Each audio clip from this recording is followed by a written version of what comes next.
नमस्ते टसिदेलेक फ्याफुला सबैजनालाई। मेरो नाम जोर्डन गुरुङ र आज म तपाईहरु सामु एकदमै आवश्यक महत्त्वपूर्ण एउटा सूचना दिन गइरहेको छु। एकदम इम्पोर्टेन्ट अनाउन्समेन्ट है। र त्यो के हो भन्दा परम पूजनीय श्रद्धेय छामगुन केन्तिङ ताई सिद्धु रिम्पोछे ज्यू उहाँ चाहिँ यता हाम्रो लाभा गुम्बामा पाल्नु भएको छ है आज। र उहाँ भनेको सानोतिनो लामा नभइकन एकदमै ठुलो लामा हुनुहुन्छ है।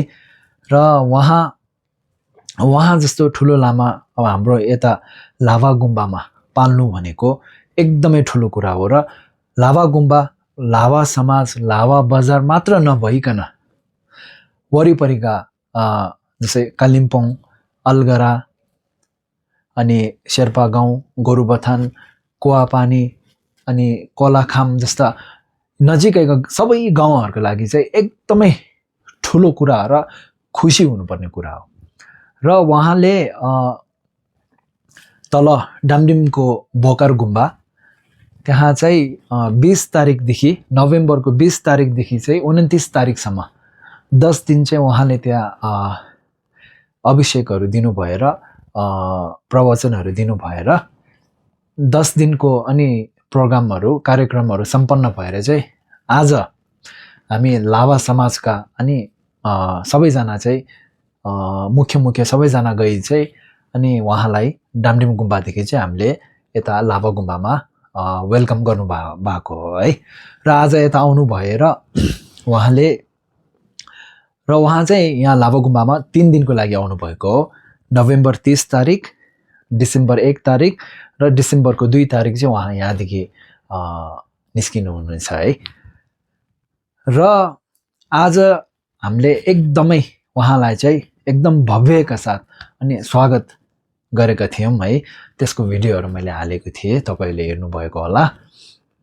र सबभन्दा खुशीको कुरा, ठुलो कुरा चाहिँ उहाँ जस्तो ठुलो लामा, उहाँ जस्तो ठुलो गुरुजी चाहिँ स्वयं यता हाम्रो लाभा गुम्बामा पालिदिनु भएको। र उहाँ चाहिँ किन त्यस्तो ठुलो गुरुजी भन्दा चाहिँ उहाँ हाम्रो लाभा गुम्बाको मेन गुरुजी छामगुन रिम्पोछे उहाँको पनि गुरुजी हुनुहुन्छ है। उहाँ भन्दा पनि ठुलो गुरुजी हुनुहुन्छ। त्यसैले चाहिँ मैले एकदमै खुशी मान्नुपर्ने कुरा र महत्त्वपूर्ण कुरा हो भनेर सूचना गर्ने कारण चाहिँ त्यो हो है त।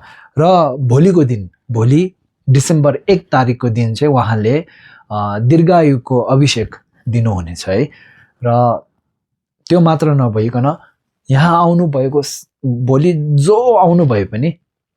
जो जस्तै मान्छेहरु आउनु भए पनि उहाँहरु सबैलाई उहाँले दर्शन दिनुहुनेछ र प्रसादहरु दिनुहुनेछ, सुङ्दीहरु दिनुहुनेछ है।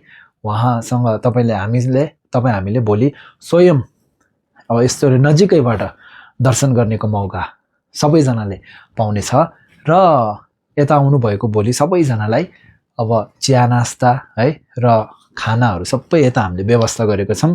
भोलि तपाई आफू मात्र नभई तपाईको फ्यामिली है, तपाईको छोराछोरी, दिदीबहिनी, दाजुबहिनी र अब काका काकी आफन्त जो भए पनि गाउँ सबैजना आउनु भए पनि हामी एकदमै खुशीका साथ तपाईहरुलाई स्वागत गर्दछौं है। र यो चाहिँ एकदमै महत्त्वपूर्ण एउटा सूचना एनाउन्समेन्ट थियो। अनि हुन त प्रोग्राम भोलि हो, आज मात्रै गर्न मैले सक्यौं है। त्यसको लागि एकदम क्षमा चाहन्छु। र सकेसम्म यो भिडियोलाई चाहिँ तपाईहरुले शेयर गरिदिनु होला र भोलिको दिन लाभा गुम्बामा आइदिनु होला। भोलि चाहिँ बिहान 10 बजेदेखि हाम्रो प्रोग्रामहरु सुरु हुनेछ है। र त्यसैले बिहानै निस्किनु र गुम्बामा आइदिनु हुन भन्ने अनुरोध गर्दछु। ल सो थ्यांक यू।